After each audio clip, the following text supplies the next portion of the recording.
Okay, so let's start from the place where we left. We were talking about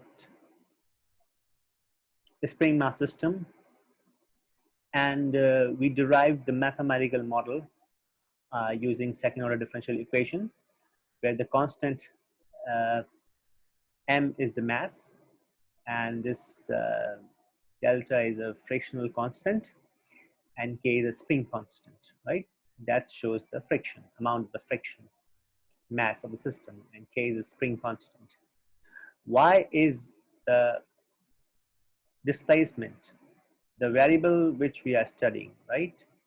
And t is the independent variable time. So we are studying the behavior of spring mass system in terms of time.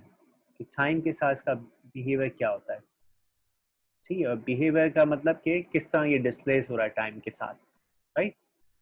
So you have already done these two slides, right? And also thought about these two issues. So we will start with simple harmonic oscillation, right? Starting from this homogeneous equation. So what is simple harmonic oscillation? Simple harmonic oscillation happens when this delta equal to 0. This delta equal to 0 means there is no friction, right? So this term will be 0. Let's study, now we are studying the this equation, right, for a spring mass system. So this delta equal to 0, so the equation becomes md square y upon dt square plus ky equal to 0. So divide this whole equation by m, the equation becomes this one, right? Now to simplify this equation, what we did is we took one variable omega. So omega square equal to k upon m, right? So we have replaced k upon m by omega square. So what would be omega? Omega will be under root k by m, of course, right? So we replace k by m by omega square, right? So whenever you want to find the value of omega, so under root k by m, right? K is a spring constant, m is the mass. को divide करके square root ले लो आपको, तो आपको omega यहाँ आ जाएगा, ठीक है? y का वेरिएबल आ जाएगा उसका स्क्वायर. अब आपको पता है कि ये इक्वेशन क्या आ गई, सिंपलीफाई हो गई इक्वेशन. इसके रूट्स निकालने हैं, यानी होमोजीनियस सेकंड ऑर्डर इक्वेशन के रूट्स क्या होंगे? इसकी कैरेक्टरिस्टिक इक्वेशन ये होगी r square plus omega square equal to 0. तो आर की वैल्यू क्या होगी? दो रूट्स आएंगे, plus minus omega iota, right? तो आर वन ओमेगा आयोटा होगा, दूसरा होगा माइनस ओमेगा आयोटा. दो रूट होते हैं ना सेकंड ऑर्डर इक्वेशन के. तो these are the complex roots. तो बताएं कि जब भी ये कॉम्प्लेक्स रूट्स आएंगे तो आपकी इक्वेशन क्या बनती है? ये इक्वेशन बनती है y equal to c one cos omega t plus c two omega t, ठीक है? तो ये कैसे बनी? If you remember how to solve the equation for complex roots, तो आपके पास ये इक्वेशन होती है जब ये कॉम्प्लेक्स रूट हैं, ठीक है? When you have complex, lambda क्या होता है इसमें? Real part of the complex number. तो रियल पार्ट तो इसका 0 है, ठीक है? तो लैम्डा क्या हुआ? 0 हुआ इसका.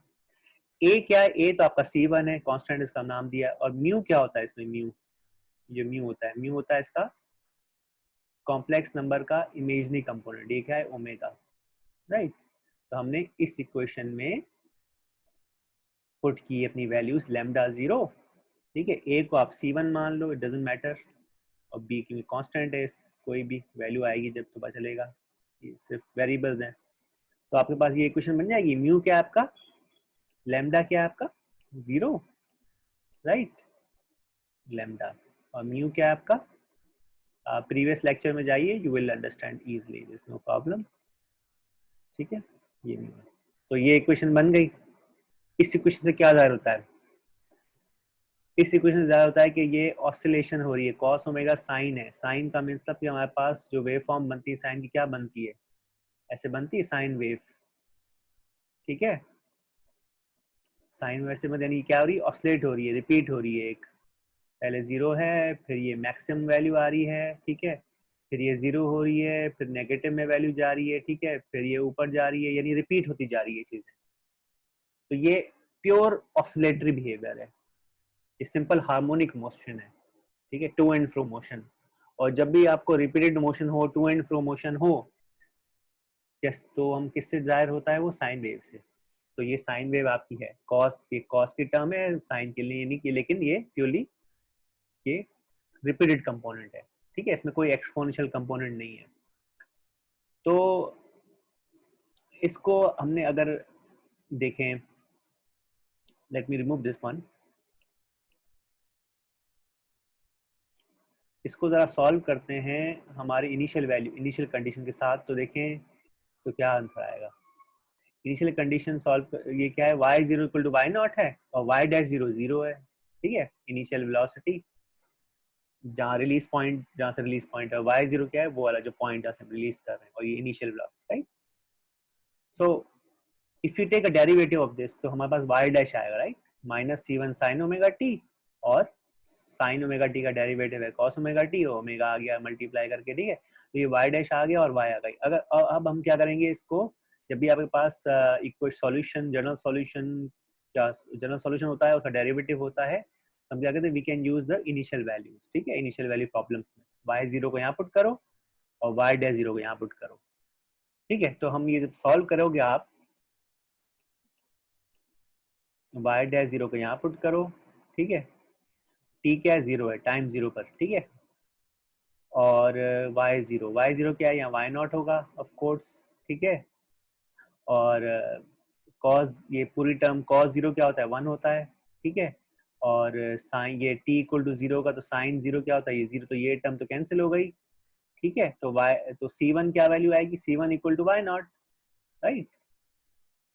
इस तरह y डैश जीरो को जीरो यहाँ पुट करो, यहाँ जीरो आ गया, ठीक है, और t की वैल्यू जीरो को, तो साइन की वैल्यू तो ये जीरो हो गई, ठीक है, तो और कॉस ओमेगा टी इसकी वैल्यू वन हो गई, ठीक है, कॉस जीरो वन होता है, ठीक है, टी इक्वल टू जीरो, तो हमारे पास C2 की वैल्यू क्या आ गई, C2 की वैल्यू आ गई जीरो, क्योंकि यहाँ जीरो है लेफ्ट साइड पे, तो ये कैंसिल हो गई थी साइन की वजह से, और ये इसकी वैल्यू आई थी C2 omega, C2 omega equal to zero, तो C2 की वैल्यू जीरो आ गई, ठीक है, तो ये वी ऑलरेडी डन दिस। तो C1 की वैल्यू आ गई, C1 की वैल्यू हम कहाँ पुट करेंगे, यहाँ पुट करेंगे जनरल सॉल्यूशन में, तो हमारे पास पर्टिकुलर सॉल्यूशन आ जाता है, ठीक है। तो हमने ये वैल्यू पुट की, सी दिस वन, C1 की वैल्यू पुट की हमने जनरल सॉल्यूशन में, तो हमारे पास क्या आ गया, हमारे पास सॉल्यूशन आ गया ये, right,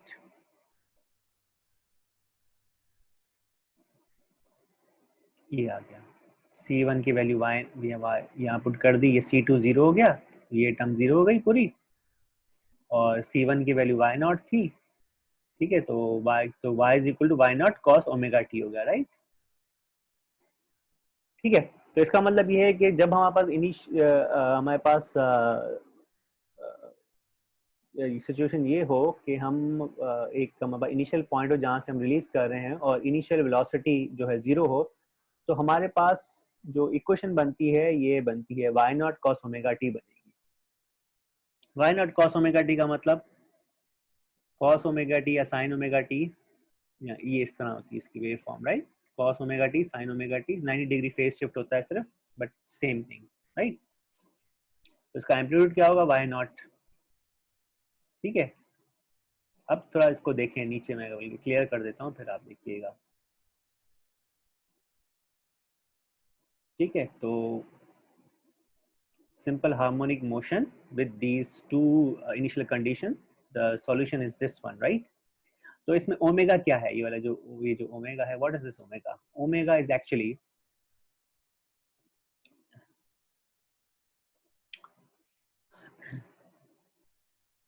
this omega is actually t equal to 2 pi upon omega। इसको कहते हैं हम एंगुलर फ्रीक्वेंसी, एंगुलर फ्रीक्वेंसी का फार्मूला क्या है, 2 pi by omega, and this is actually t is a time period, time period का मतलब कि time to complete one cycle, एक साइकिल जो होती है वो कितनी देर में कंप्लीट होती है, ठीक है। जैसे आप पेंडुलम है ना, पेंडुलम का मतलब ऊपर गया नीचे गया, नीचे गया फिर ऊपर गया आपकी पोजीशन पे, तो वो जो टाइम लगा नीचे से दोबारा ऊपर जाने तक, तो वो क्या कहते हैं टाइम पीरियड। ठीक है, तो साइन वेव में टाइम पीरियड क्या होता है, साइन वेव में टाइम पीरियड ये होता है, साइन वेव में जब ये आप बनाते हो साइन वेव, आप ये देखो ये पहले शुरू स्टार्टिंग पॉइंट हुआ, फिर ये यहाँ गया। ठीक है, अब देखो ये पॉइंट स्टार्टिंग पॉइंट है और ये दोबारा यहाँ से रिपीट हो रहा है, राइट। तो हमारा समझो कि ये पॉइंट हमारा रिपीट हो रहा है, यहाँ से रिपीटेशन शुरू हो रही है, तो हमारे पास ये जीरो है, फिर ये मैक्सिमम गया, फिर ये जीरो गया, फिर नेगेटिव में मैक्सिमम गया, ये नेगेटिव आया। ठीक है, नेगेटिव में गया, फिर यहाँ जीरो पे आया। अब ये देखो ये दोबारा ये चीज है ना, ये चीज जिसको मैं हाईलाइट कर रहा हूँ, ये सारी रिपीट हो रही है, राइट। ये सारी पूरी ये है रिपीटेशन हुई है, ठीक है इसकी। तो ये जो टाइम लगता है ये T, this is called time period, right sir. और ये वाई नॉट क्या है, वाई नॉट कहलाता है एम्पलीट्यूड। एम्पलीट्यूड का मतलब कि इसकी मैक्सिमम वैल्यू क्या है। अब आप बताएं, ये है वाई नॉट मैक्सिमम वैल्यू और ये नेगेटिव पे मैक्सिमम वैल्यू है, right. Negative maximum value amplitude. अब बताए स्प्रिंग मास सिस्टम में क्या होगा मैक्सिमम वैल्यू, वाई नॉट ही होगा ना, क्योंकि हम जब ने रिलीज किया तो मैक्सिमम पॉइंट क्या था, वाई नॉट ही था। इक्विलिब्रियम से खींचा तो मैक्सिमम पॉइंट वाई नॉट आया, फिर ये ऊपर नीचे जाएगा, ऊपर नीचे जाएगा, तो मैक्सिमम क्या होगा जीरो, मैक्सिमम फिर वाई नॉट, फिर जीरो पे इस तरह ऑसिलेट करता रहेगा ना, और इक्विलिब्रियम पोजीशन के दरमियान और मैक्सिमम के दरमियान ही ऑसिलेट करता रहेगा, राइट। तो this y naught is actually for our system is the amplitude spring mass system में। ठीक है, अब आप देखें, इफ यू डोंट अंडरस्टैंड इसको फिगर में देखें आप, इसको आप गौर से देखिएगा, मैं आपको ग्राफ भी दिखा दूंगा अभी एक मिनट में, जरा पहले ये देख लें, right. Look at this one, look at this figure।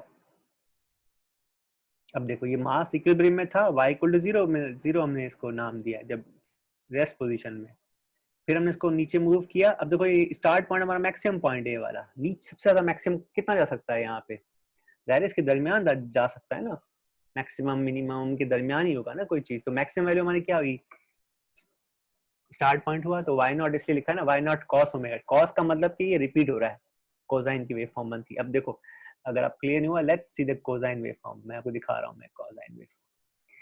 ये एक वेबसाइट है desmos.com/calculator, राइट। ये आप डेस्मोस ग्राफ लिख दीजिएगा गूगल में, डेस्मोस ग्राफ, तो आपको आ जाएगा।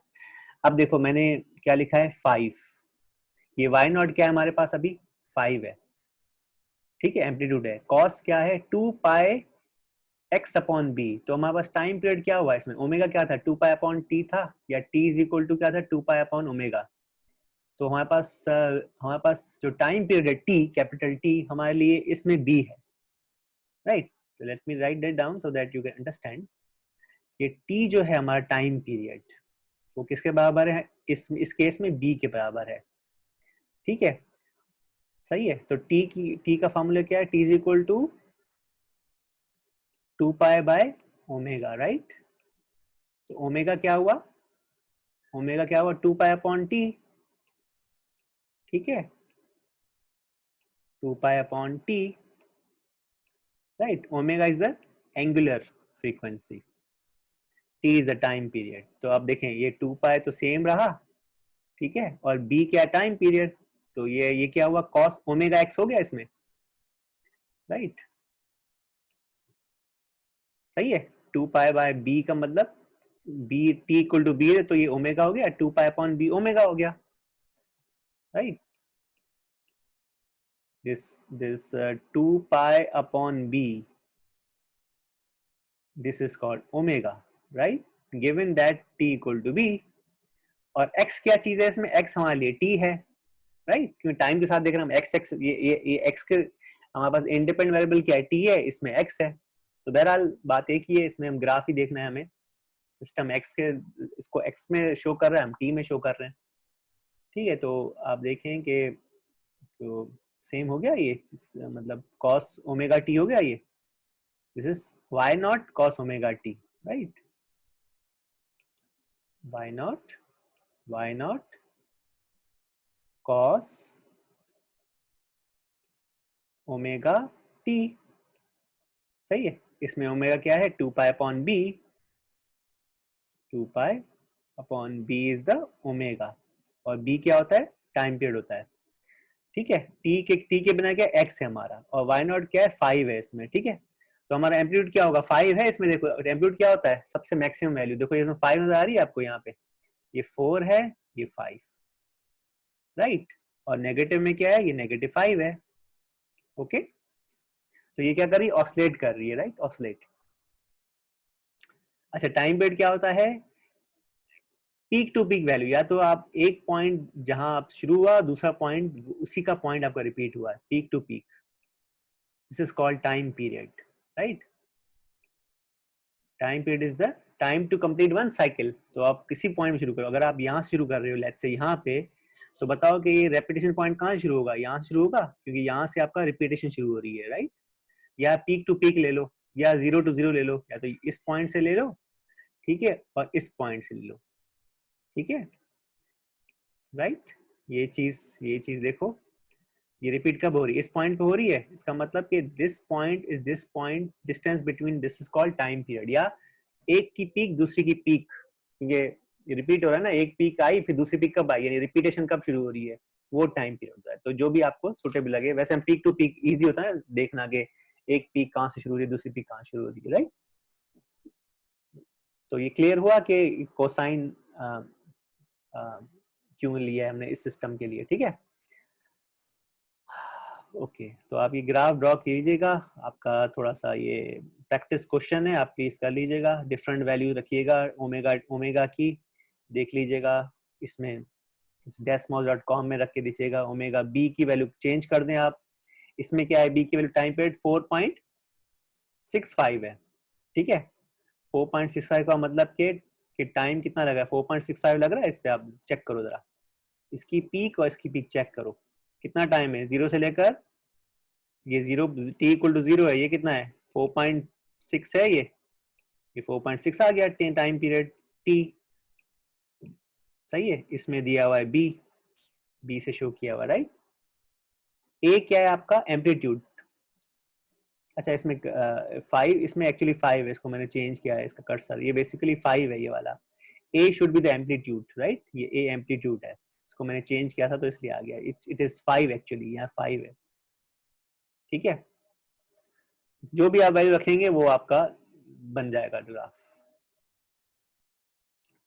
ओके, अब समझ आया ये क्या सिंपल हार्मोनिक मोशन क्या होता है। अच्छा, लेट्स फिनिश दिस वन।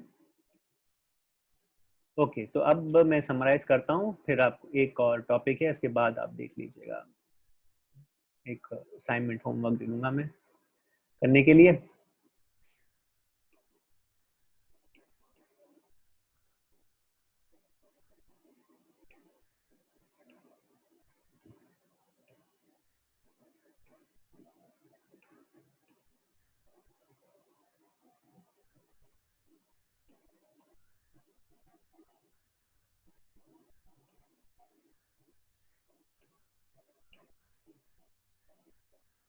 यहाँ तक क्लियर है,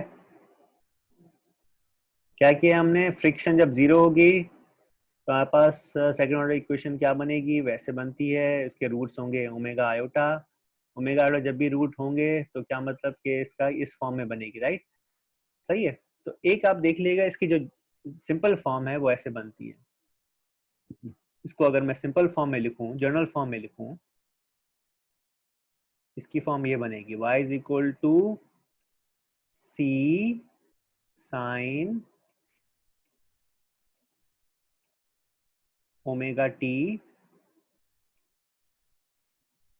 प्लस फाइव, ये फाइव होता है फेज एंगल, ठीक है।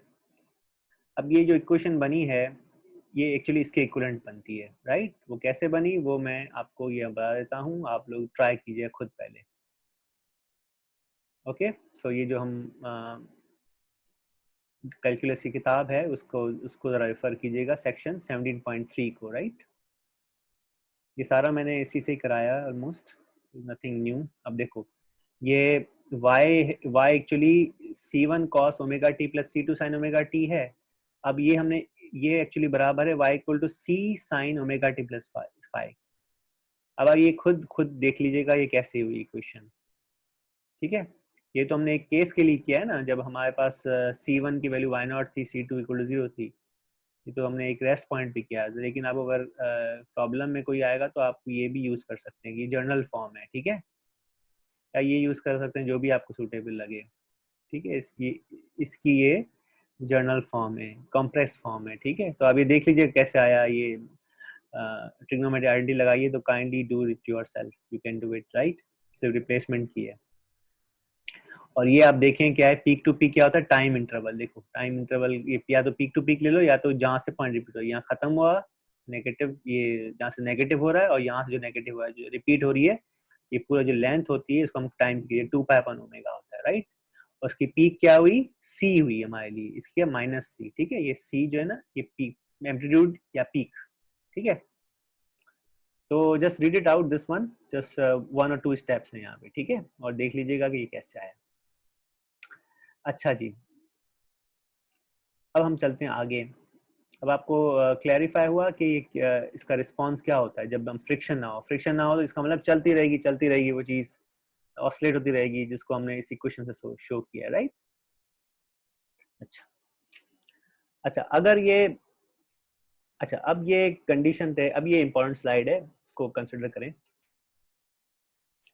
अब आप देखें, अगर फ्रिक्शन जीरो ना है, नहीं है, तो क्या उस वक्त क्या है हमारे पास सिचुएशन, इक्वेशन क्या बनेगी। तो आप ये देखें कि ओमेगा को आप अंडर रूट, अच्छा ये जो हमारे पास ये इक्वेशन है, इसको आप 2b को आप रिप्लेस करें डेल्टा बाय ओमेगा। पहले आप डिवाइड करें इक्वेशन को m से, तो ये क्या आएगा, डेल्टा बाय m आ जाएगा नीचे, ठीक है। तो डेल्टा बाय m को हमने 2b लिया है, राइट।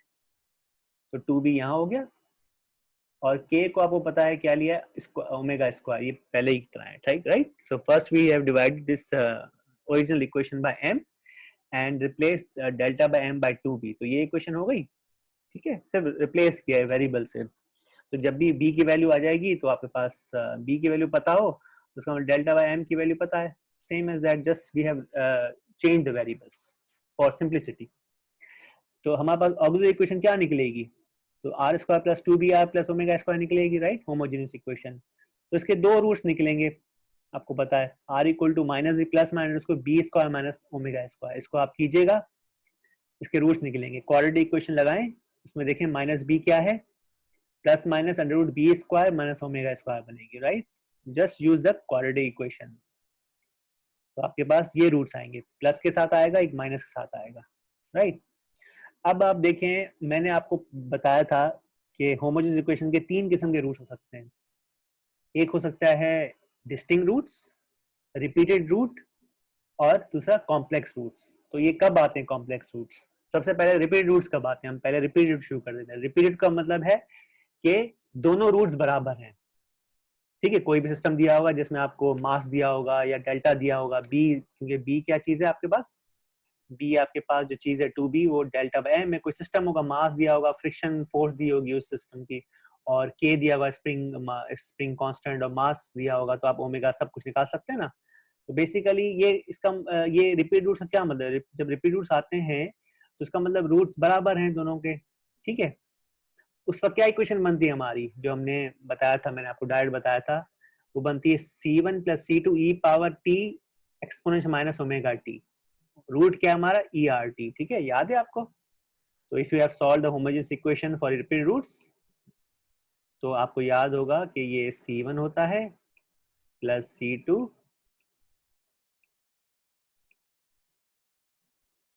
सही, e power x multiply by e power minus r t. R क्या आपका रूट, रूट बराबर है दोनों, तो हम इसमें रूट क्या है, ओमेगा है, तो इसने ओमेगा रख दिया, राइट। तो ये आपको पता है, ये फॉर्म जब रिपीट होती है तो ये रखते हैं, ठीक है। तो जब भी कोई भी सिस्टम, अगर उसके रूट्स, यानी स्प्रिंग मास सिस्टम हमारे केस में, ये रूट्स अगर इक्वल आ रहे हैं, इसका मतलब क्या है, इसका रिस्पांस कैसा होगा, डिस्प्लेसमेंट कैसे चेंज हो रही है, ये किस तरह ऊपर नीचे हो रहा होगा, इस फॉर्म में हो रहा होगा। जब आप ग्राफ बनाएंगे तो समझ आएगा, तो कि ये किस तरह बिहेव कर रहा है हमारा सिस्टम। जब हम रिलीज करके छोड़ देंगे, ठीक है, उस सिस्टम को, जिसके रूट दोनों बराबर हैं तो उसको इस फॉर्म में ये टाइम के साथ ऑसिलेट होगा।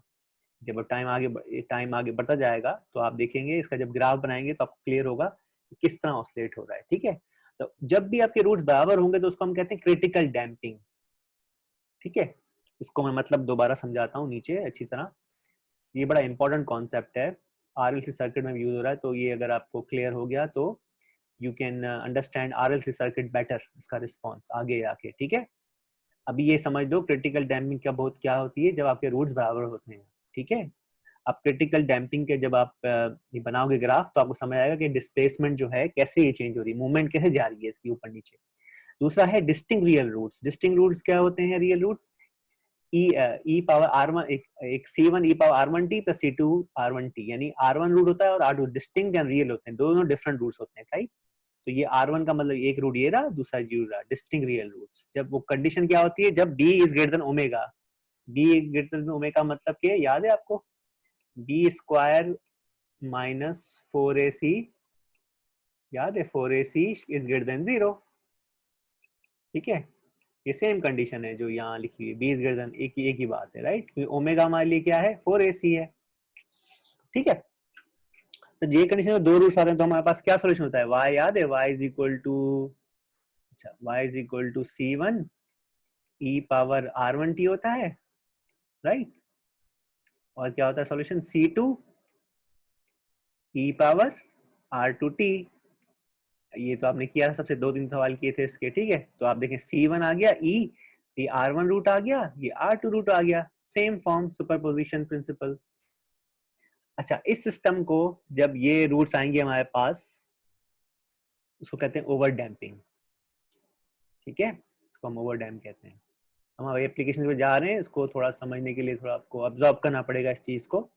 अभी अभी तक जो भी कराया है आपको मैथमेटिकली समझ आ गया होगा कि क्या हो रहा है। राइट, ओनली थिंग कि आपको सिस्टम वाइज देखना है कि हम कि क्या मतलब है। दूसरा चीज, तीसरा केस क्या हो सकता है? कॉम्प्लेक्स। कॉम्प्लेक्स क्या बोलते हैं? जब b square minus 4AC, b square minus 4AC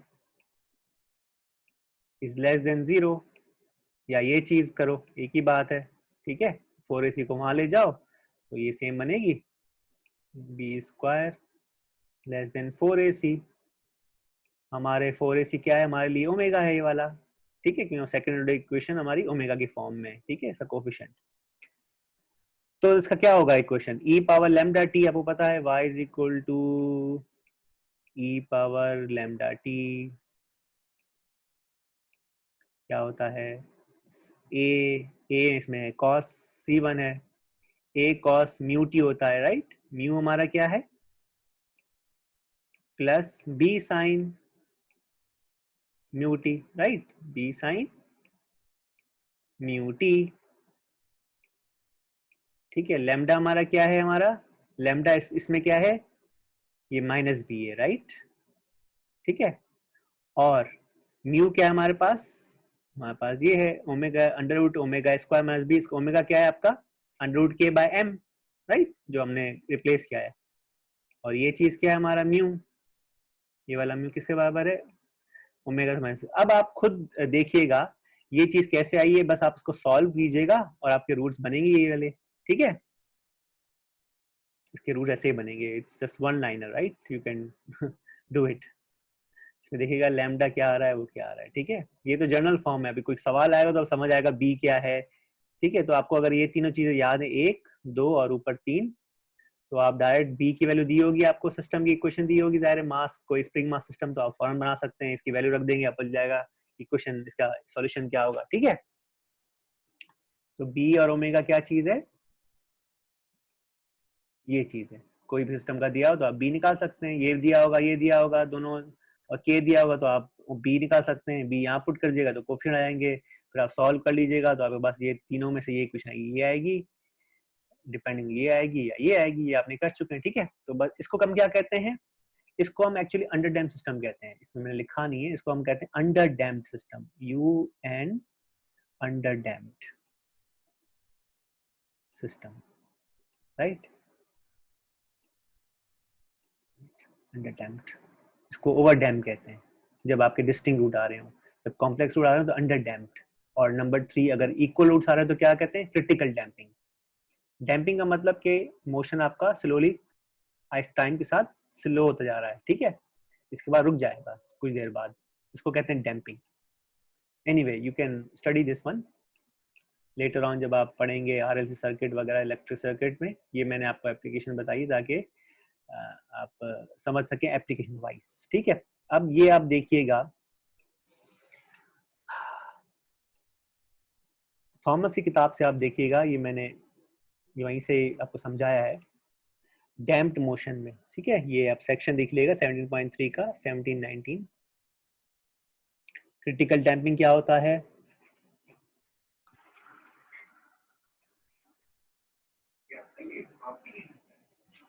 बंद कर। तो आप देखिएगा कि क्रिटिकल डैम्पिंग कब होती है, ठीक है, जब रूट्स आपके बराबर हो दोनों, ठीक है, B square equal to 4ac, ठीक है। इसमें बी इक्वल टू में एक ही बात है, डबल रूट लिखा हुआ है, हमारे पास होता है रिपीटेड रूट्स, ठीक है, सेम चीज है। क्रिटिकल डैम्पिंग, क्रिटिकल डैम्पिंग और ये क्या होती है, ओवर डैम्पिंग। ओवर डैम्पिंग क्या, डिस्टिंक्ट रूट्स होंगे, ठीक है, सेकंड केस 2 में। और केस 3 में क्या होगा, कॉम्प्लेक्स रूट्स, ठीक है। तो इसको एक्सप्लेन किया गया है, मैं सिर्फ ये कह रहा हूँ आपको, ये देख लीजिएगा आगे जाके, बल्कि ड्रॉ कीजिएगा ग्राफ। ये जो ग्राफ दिया हुआ एग्जाम्पल में डैम, ये तो क्रिटिकल डैम्पिंग का, क्रिटिकल डैम्पिंग वो सिस्टम जो हमने सॉल्व किया, हमने कौन सा सॉल्व किया सिस्टम, हमने सॉल्व सिस्टम किया है ये वाला system, we have solved this system, ठीक है। इसमें आप देखें कि आपके पास डेल्टा क्या है, 0 है, ठीक है। ओमेगा क्या है देख लीजिए, omega is equal to under root k by m, ठीक है। और इसमें बी क्या होगा बेटा बताओ, आपके पास what is the b here, b क्या होगा, 0 होगा, क्योंकि हमारे पास फ्रिक्शन तो है नहीं हमारे पास सिस्टम में, जो हमने सॉल्व किया है सिंपल हार्मोनिक मोशन की बात कर रहा हूँ, उसमें डेल्टा क्या होगा, 0, तो बी तो 0 हो गया हमारे पास, ये टर्म तो 0 हो गई, ठीक है। और ओमेगा होगा सिर्फ under root k by M. तो उस वक्त हमारी जो रूट्स आएंगे, 3 किस्म के रूट्स हम सॉल्व करेंगे, बी तो यहाँ 0 हो गया, अब ले इसमें देखो अगर बी 0 है तो हमारे पास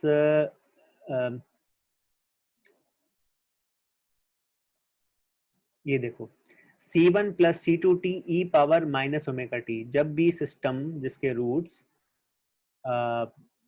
equal and real and equal होंगे, यानी रिपीट होंगे रूट्स, ठीक है, उस कंडीशन में हमारी इक्वेशन ये बनेगी। तो इसका ग्राफ उन्होंने बना के दिखाया है अपना इसमें, ये इसका ग्राफ ये बनेगा, ठीक है। इसमें आपका ओमेगा क्या दिया हुआ है, आपका ओमेगा इज गिवन, इसमें 1 दिया हुआ है ओमेगा, राइट। इसमें जरा इसको देख लीजिएगा आप, क्रिटिकल डैम्पिंग में इस जो सिस्टम ने सॉल्व किया है, इसकी 1 plus T E power minus T है। ओवर डैम्पिंग में आपके इस तरह ग्राफ आएगा आपका, और अंडर डैम्पिंग में ही आएगा, ठीक है।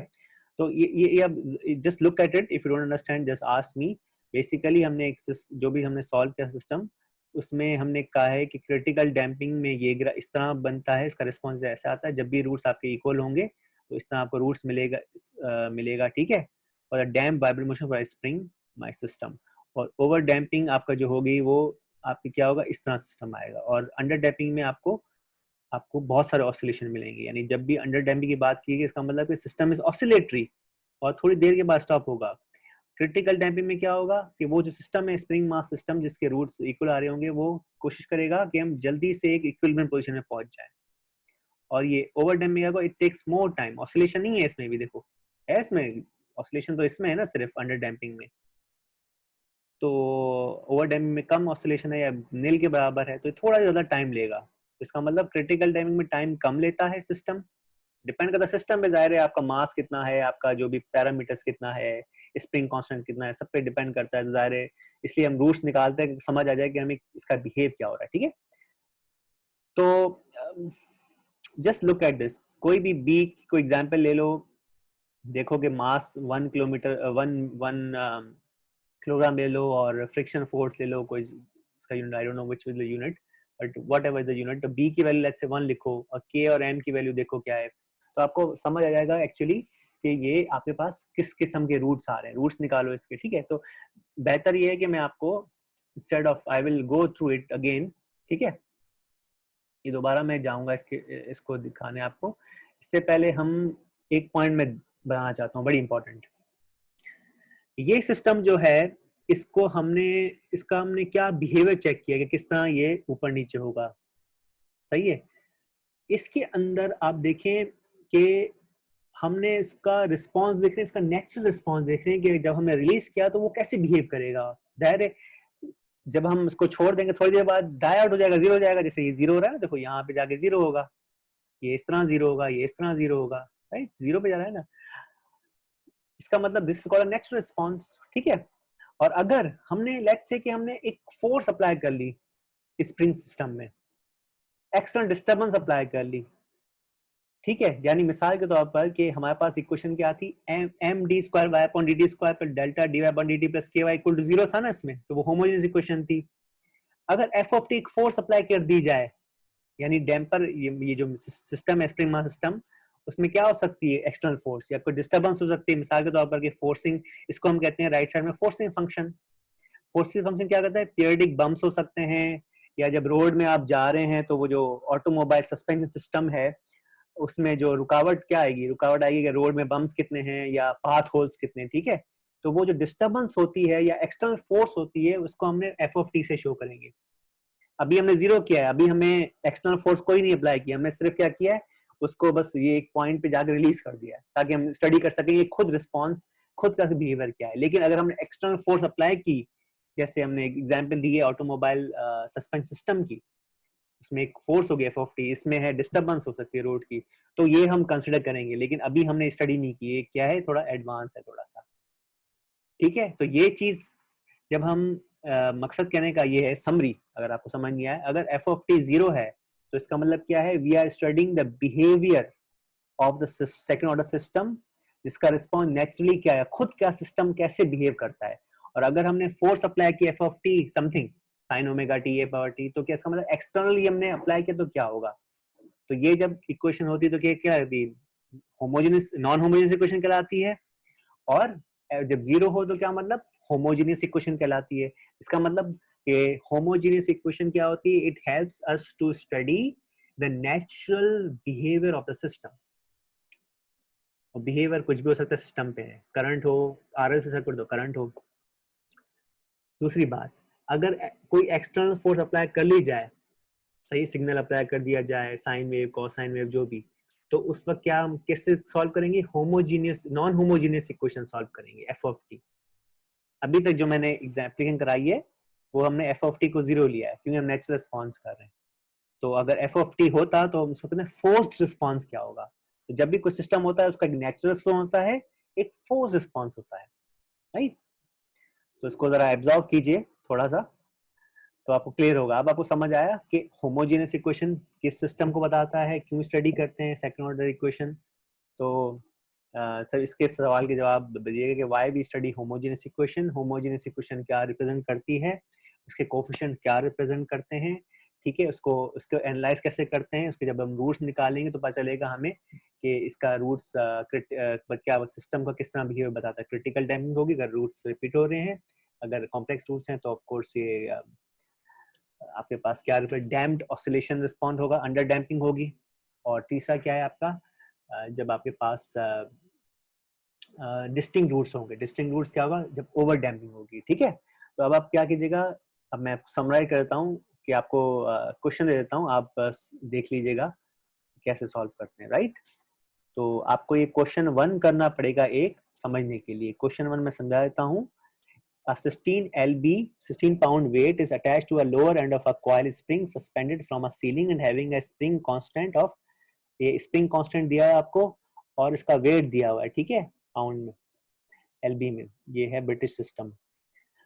resistance of the mass is numerically equal to the instantaneous velocity, time t equal to 0 पे वेट क्या दिया हुआ है, टाइम t इक्वल टू में हमारी जो पोजीशन है वो क्या है, 2 फीट बिलो है इट्स इक्विलिब्रियम पोजीशन, ये हमें y नॉट दिया हुआ है, ठीक है, और वेलोसिटी क्या दी हुई है, 2 फीट पर सेकेंड। तो हमारे पास इनिशियल वेलोसिटी भी दी हुई है और इनिशियल पॉइंट भी दिया हुआ है जिसके बाद हम रिलीज कर रहे हैं उसको, ठीक है। तो इसमें क्या है, right an initial value problem that models the given situation. अब आप क्या कहेंगे, आप सेकंड ऑर्डर इक्वेशन बनाएंगे और इसकी इनिशियल वैल्यूज लिखेंगे, ठीक है, और आपको सब कुछ दिया हुआ है। तो ये 1 मिनट का काम है, आप स्लाइड 1 देख लीजिए, ये वाला क्लियर हो जाएगा, ठीक है। जस्ट, ठीक है, क्लियर हो गया ये आपको सवाल। जस्ट आप स्लाइड पहली जो अभी मैंने पढ़ाई है इस लेक्चर की, उसकी जो मेन इक्वेशन है आपको md² dt, ये इक्वेशन जो है वो आप उसमें बस रख लें वैल्यूज, ठीक है। और क्वेश्चन नंबर 2 एंड 3 आप देख लीजिएगा, ठीक है, 2 and 3 you can do it, similar है 2 एंड 3, ठीक है। ये इंपॉर्टेंट क्वेश्चन है, काइंडली डू इट। सही, हम क्या कर रहे हैं, हमें मॉडल करना है। मॉडल का मतलब कि हमें इस सिचुएशन को मैथमेटिकली सेकंड ऑर्डर इक्वेशन से सॉल्व करना है, ठीक है, क्योंकि हम second order equation second order system पढ़ रहे हैं। ओके, 1 2 3। और दूसरी बात ये है कि आप ग्राफ प्लॉट करके देख सकते हैं कि हमें ग्राफ क्या आ रहा है, ठीक है। अब मैं आपको समरी इसको बता देता हूँ। Make sure you understood these things, ठीक है। सबसे पहले why we study homogeneous equation, अब आपको क्लियर हो गया होगा equation, and what does its coefficient represents, ठीक है। Number 2, how do we analyse the of behavior of homogeneous second order system, ठीक है। कैसे एनालाइज करते हैं, रूट्स निकालते हैं, फिर देखते हैं कि किस किस्म का सॉल्यूशन, किस तरह ये 0 पे जा रहा है, जल्दी जा रहा है या स्लोली जा रहा है या बहुत स्लोली जा रहा है ऑसिलेशंस के बाद, ठीक है। हाउ डू एनालाइज, तो इसको आप देखें, you should understand what is under damping, over damping and critical damping, और इसकी कंडीशंस क्या हैं, व्हाट आर, कब होता है, व्हाट आर इट्स कंडीशंस, ठीक है। ये प्लीज आप कर लीजिए, ये आप इसके सवाल के जवाब आपको आने चाहिए क्योंकि हमने स्टडी इतना ही किया है, राइट। ठीक है, तो मैं वीडियो पॉज बंद कर देता हूँ। तो kindly look at this thing, try to understand this, ये चीज़ें, ठीक है। तो कोई क्लियर चीज़ें ना हो बता दिए, आप स्टडी भी कर सकते हैं, ये बुक में भी सारा दिया हुआ है, सारा ये जो चैप्टर मैं दे रहा हूँ उसमें आप देख लीजिएगा, kindly read it out, and if you don't understand anything आपके पास फॉर्म है, आप मुझे बता सकते हैं, ठीक है। Thank you very much.